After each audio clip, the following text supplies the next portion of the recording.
啊！今日嘅打卡好去處呢，就係呢度九龍寨城公園啊！呢個九龍寨城公園呢，就係集呢個歷史啊、文化啊打卡嘅好去處嚟嘅。咁我哋而家就入去睇下啦。入到嚟第一時間，梗係睇下個地圖啦。而家我哋呢，就喺呢個入口就東正門嗰度嚟㗎。跟住呢，就睇下佢有好多打卡地點，我哋呢，就沿路就去睇下啦。咁呢，又會見到有個指示牌喎。咁適逢呢，就今日已經開始有呢個九龍城寨嘅光影之旅啦。咁我睇下呢，今日呢，可唔可以睇到？睇唔到嘅話呢，又可以睇下其他嘅公園嘅打卡地方。Let's go！ 呢度係打卡好地方，咁其中而家嚟到呢，就係一個叫做腰山樓喎。呢度亭台樓閣真係令人賞心樂事嘅事嚟嘅。跟住喺呢邊啦，咁我行翻去呢邊呢，一個12生肖嘅打卡地方，咁叫做同樂園嘅。有興趣就可以喺度呢，就影下相嘅。睇下，幾係12個生肖，你係屬於邊個生肖啊？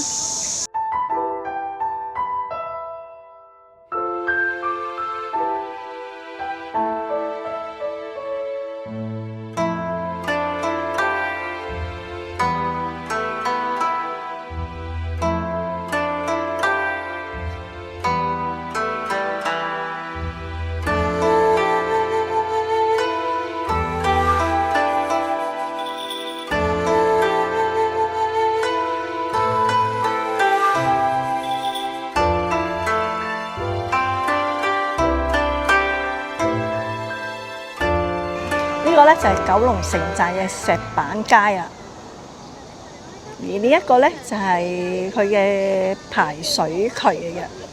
咁成個地方呢就係呢個九龍城寨南門嘅遺址嚟嘅。咁呢可以令到我哋呢就欣賞一下呢一個老香港嘅歷史。咁如果想睇呢個仔細嘅説明嘅話，可以行去呢度有個説明牌可以睇到佢嘅介紹。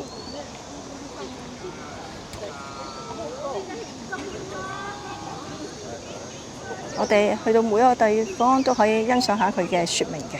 呢個位置呢，就係九龍城歷史嘅圖片廊，我哋可以由我呢個右手邊啦度呢慢慢睇下啲圖片啦，就了解一下呢個九龍城嘅歷史嘅同埋演變。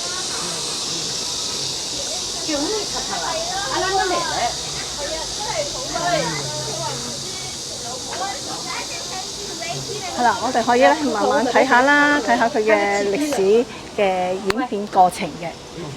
你坐一陣啦。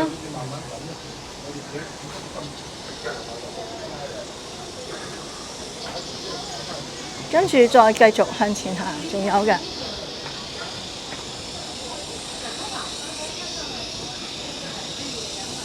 哇！呢個係清朝嘅時期嚟嘅。喺走廊嘅背面都仍然係有呢個圖片嘅介紹㗎，我哋都唔好漏咗佢喎。慢慢欣賞一下又係。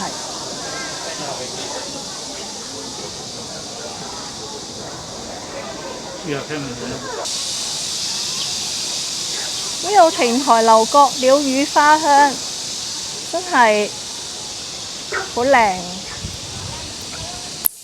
令人心曠神怡。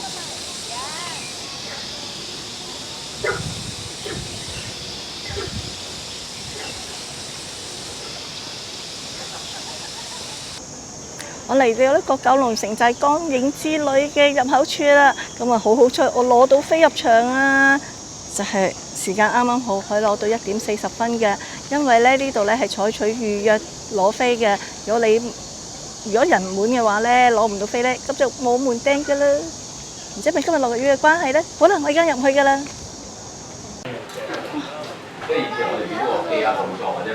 呢度咧有翻啲電影嘅記錄喎，仲有咧呢度還原翻咧呢個嗰陣時啟德機場喎，未有聲出，有時話有啲咧飛機有啲經過嗰啲好震撼嘅聲音嘅。歡迎光臨，呢度有靚靚嘅叉燒飯、凍檸檬茶同埋奶茶，見到可口可樂都緊啊，我都忍唔住要讀下添。天歡樂真情趣，可口可樂令你心曠神怡，萬事勝意。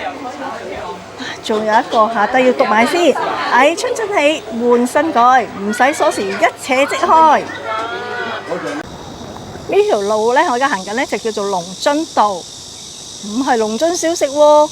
不過呢，就令我好想食燒賣啊！試下揾到先。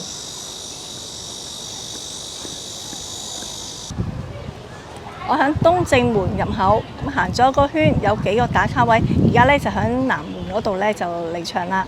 咁溫馨提示大家，咁有一個呢，就係九龍城寨嘅光影之旅呢，就係為期3年㗎。如果喺呢個南門入呢，就係非常之快脆啊。不過都要記住預約攞飛啦，或者係呢，就試下就喺度可唔可以即場派籌咁樣嘅。每個環節呢，就係15分鐘嘅啫。好啦，呢條片呢，就分享到呢度為止，下次再有片同大家分享啦，拜拜。